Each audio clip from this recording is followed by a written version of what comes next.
Hi, and welcome to the digital job site. This tutorial is the first in a series that I'm going to do to show how to cut boards in SketchUp. And there's a selection here. Start out with a basic 2x4 and making long ones, short ones, skinny ones, angled ones, notched ones, angled cuts, holes, couple hole notches, and a bevel and a rabbet. And we'll go over those steps to make these various shapes for whatever model you're building. And then in the second part of this tutorial, we're going to get into some more involved things with some of these curved cuts and compound angles. But for now, let's just get started and replicate some of these cuts here. All I did was used this model structure that is from the first episode of the How to Draw Lumber in SketchUp series. I brought it into this model just so it'd have something to start with. So we'll go into a group of plates here and select one of them with a Control-C. I copied that and go edit, paste in place to put that in place, and then just going to move this out. Just going to shift it out here a ways, and then while it's still selected, I'm going to hit Control and move it 10 inches and 10 times. So we have some guinea pigs there, and we can replicate this other stuff. Turn the shadows off and get to work. So there's plenty of ways to do this cutting in SketchUp, and unlike in the real world, there's no such thing as I cut it twice and it's still too short, or I can cut them off but I can't cut them on. Those two issues just don't even come up in SketchUp. So to make short boards, you can start with a board of any length and just use the push-pull tool and make it any length you want. It's pretty simple, like that. If you want to cut a board, you can take this. There's other ways of changing the length, and another way is to just select this geometry on the end. I have selected the move tool, and I can just move this end some distance. I can also, to make shorter boards, depending if I want one, let's say 16 inches long, you can just take this little end here. I'm double clicking, taking the move tool and hitting Control. So I'm going to copy that rectangle. I'm just going to move this 16 inches, and you can see if it stays within the 2x4. Okay, so let's just go 16 inches. Enter. That gives us a 2x4 at 16 inches long, and so we don't want any of the rest of this. I'm just going to select it away rather than taking the eraser tool and erasing one line at a time and going through and clicking all this stuff out. I'll use the back arrow here, and you can see there's our cut.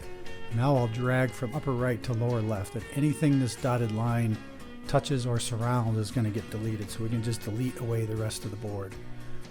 And the only sacrifice we made there is that we lost the texture on that end, but we can just go and grab this material tool and put it back on there. So that's another way of cutting a 2x4. If we needed more of these, we can go move Control, and we can move this however much, 20 inches, say 20, enter, and then 4x, enter, get a whole bunch of blocks, same length, identical. And so that's pretty easy. Another way to cut these boards, I'm going to go back to get rid of those, open this one up, and here we can make that board longer if we wanted.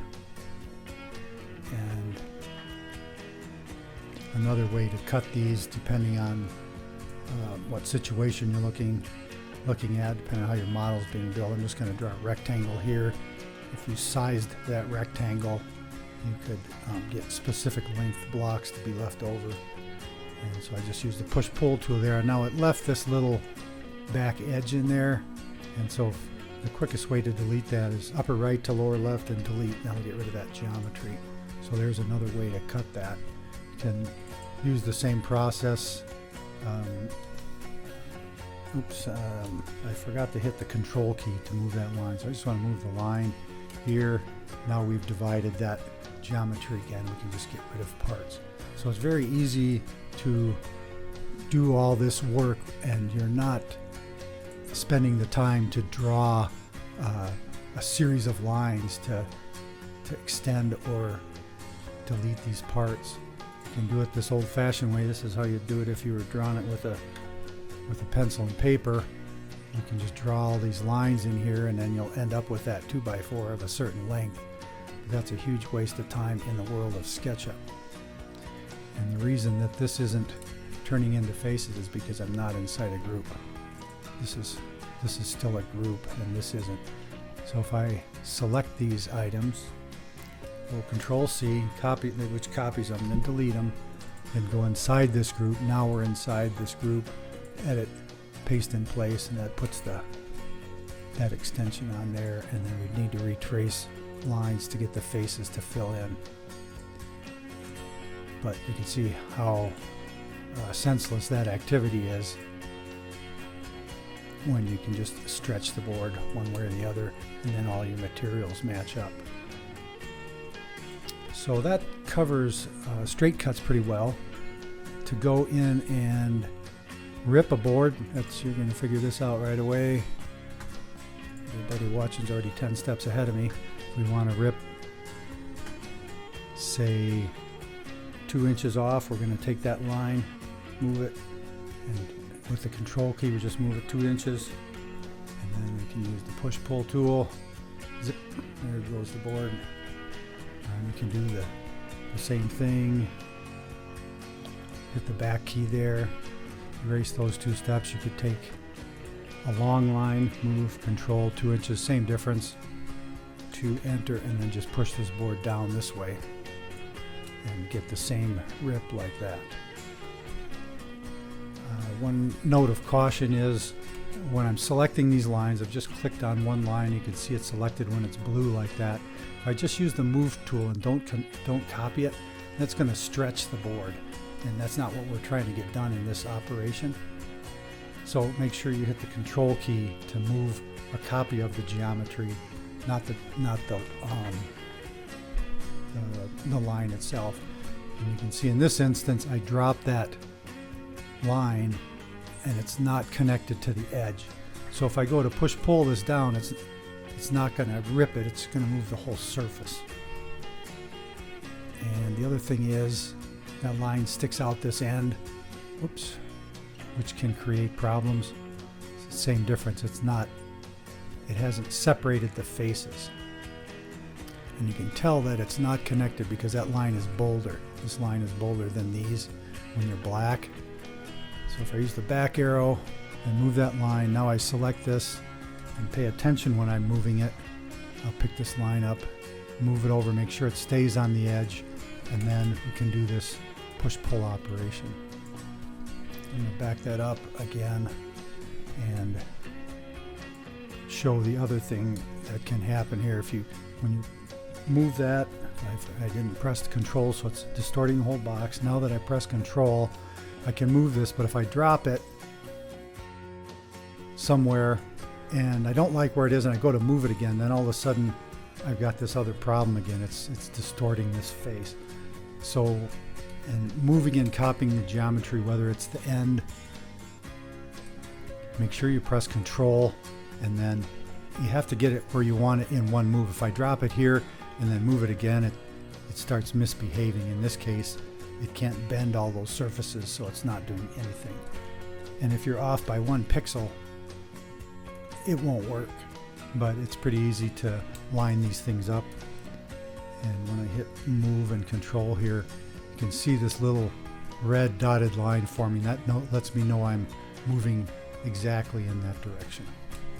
So there's a bunch of details on that, problems that you might run into.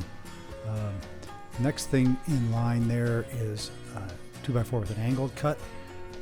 And there's a number of ways of doing this. Probably the most typical is to take the protractor tool, and I want to get it indexed on this top face. You can see it jumps around all these different directions, but once I get it on the face I want, I'm holding Shift, putting it in the center here. And let's say let's cut this at 10 degrees.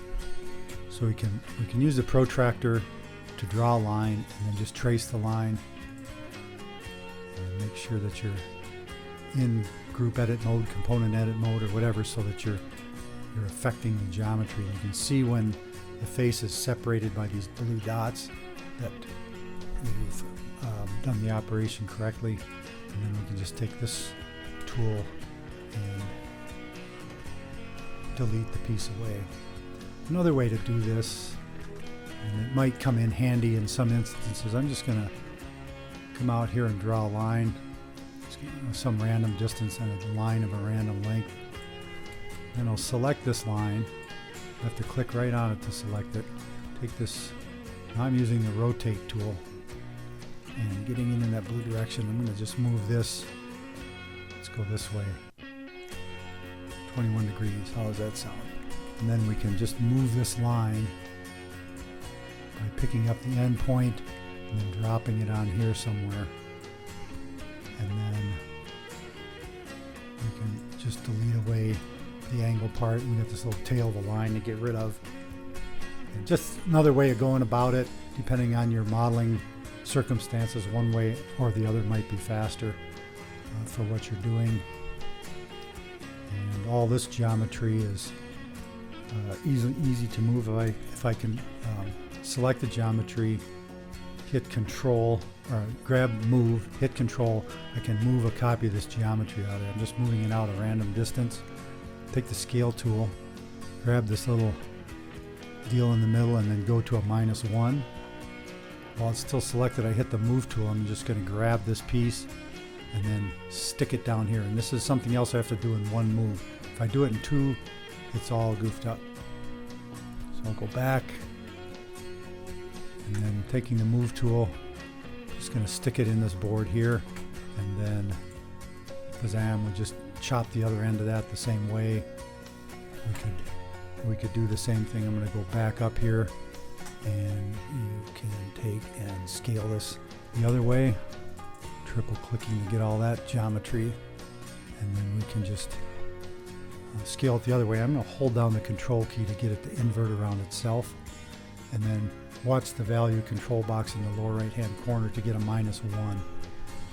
And then I'm going to move this geometry again in one move, getting it to where I want it and chopping that. So this is all very simple to do, and you can make any shapes of pieces that you want. If you're making a selection of these pieces, I've got that selected. Taking the Rotate tool and Control in the blue direction, I can spin this around. I don't know, however you might be positioning parts. It's pretty simple to do this maneuvering, manipulating, and cutting.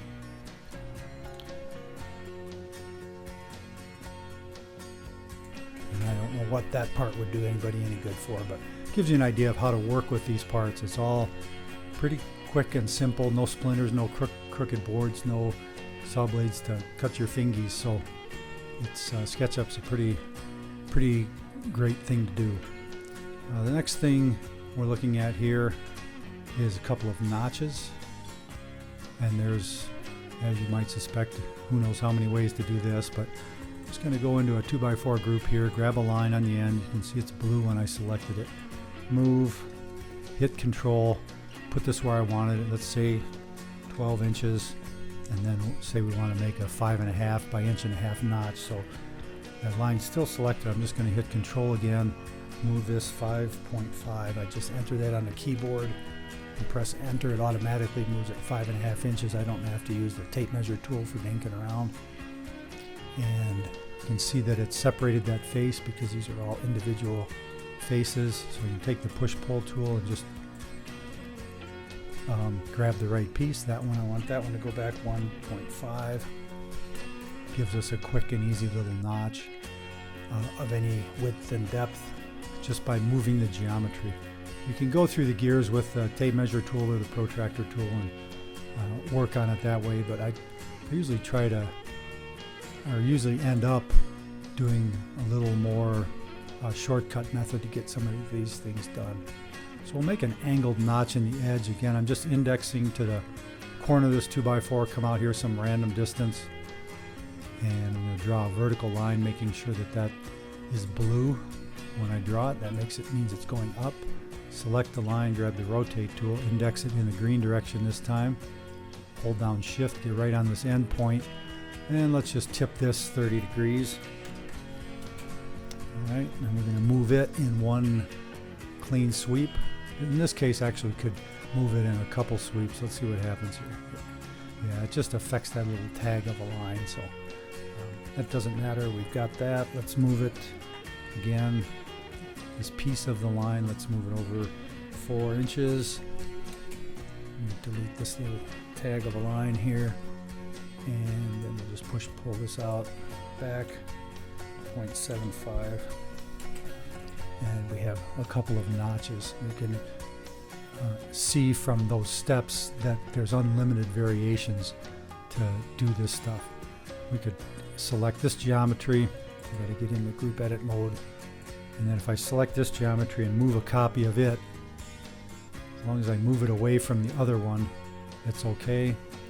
And take the scale tool while that's selected, and you can't see the handle, but there's a little box that says red scale about opposite point.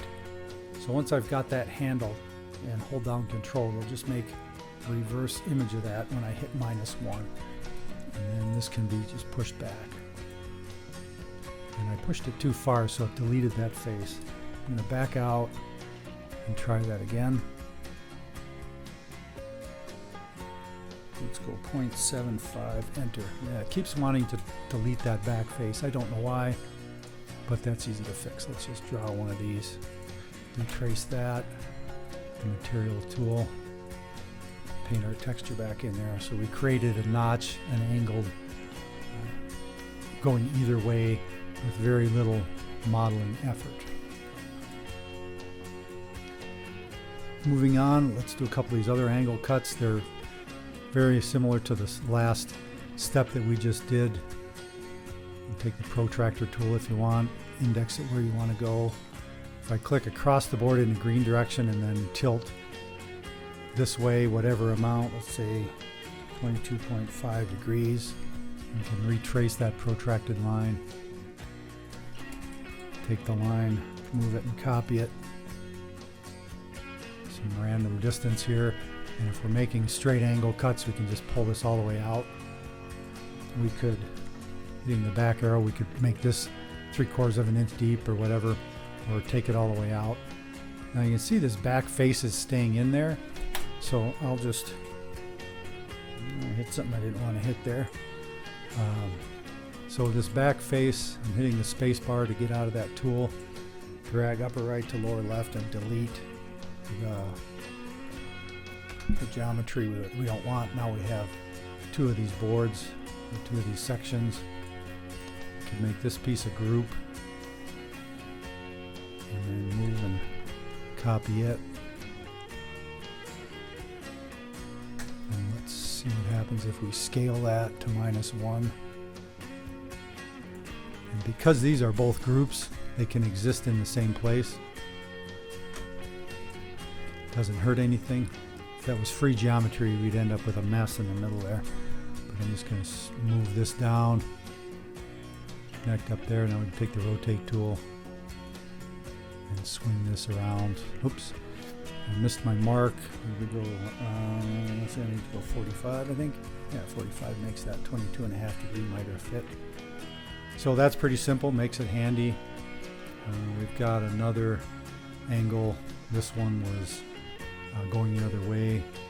We can do that any number of ways, but I'm just going to take the line tool, index over here, draw a vertical line which is blue, and when we select it, it's blue. Get in this green direction. Let's go 15, move it.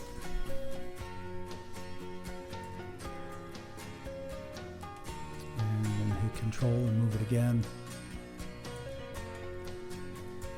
Delete that line, push this out of the way, delete this back geometry. I'm just using the space bar in between here to clear out my tools. And there you have it. So those are all ways of getting those notches done. So let's see, next thing, I've got these other boards in a different order, but let's do a rip on this with a bevel. We'll just go this way because we can. Straight up, and then I'm going to go, let's go 30 degrees. Draw a line. And then pull that out of the way. And these boards are they all started out, I think they were 8 feet long. Let's see what the MDT info says. If we click a long line, yeah, they're 8 feet long. If you were making a lot of boards, you could start off with something that was any length, 10 inches long. Then you don't have to pull that cut so far, and then you can always stretch the board later if you're just working on a short chunk. We'll do that with this next operation, which will rabbet this board. So I've entered in there. Just going to shorten this guy up some distance. There we go, just a little stubby thing. And then if we want to rabbet it, I'm just going to draw a box on the end, and let's see what we can get here. And we drug it out to 1 3/16 by a ½ inch. If I want to maintain the ½ inch and go 1 1/2, all I have to do is go 1.5 comma, enter, and then it maintains the figure on the other side of the comma. I don't know if that makes sense or not, but so we've created that rabbet, and then this can just be stretched back out to whatever length you need. In this case, I just made it 8 feet again. So there's that, and I guess the last thing for this, got a guideline here that I want to get rid of, and it's inside this group. So I had to click inside, select it, delete it to get it out of there. So the last thing that I have is some holes. So going double clicking to get into group edit mode. I'm going to draw a circle here. 1, enter, will give us a 2-inch circle. I'm going to move and copy that and just slide it over. You can see it's trying to index on this other face. I want it to stay on the top for this example. Just going to carefully put it there. Let's select this again and then move it over. Let's just go ahead and let it be on that face there. We can delete this part of this arc off, and then just go through with the push pull and punch those holes out. Double clicking here takes it out. This one we're going to want to stretch it across here. And so that's all very simple. And because we have in the drawing lumber with SketchUp, we painted this 2x4 with a projected texture, so you get the end grain, cross grain look, and it follows through to these notches and cuts and keeps your lumber looking pretty cool with very little effort once you start out with a board with those features built into it. So I hope that isn't too much too fast. Sure, post or ask questions on the digital job site on my YouTube channel, and I'll try to help you with answers.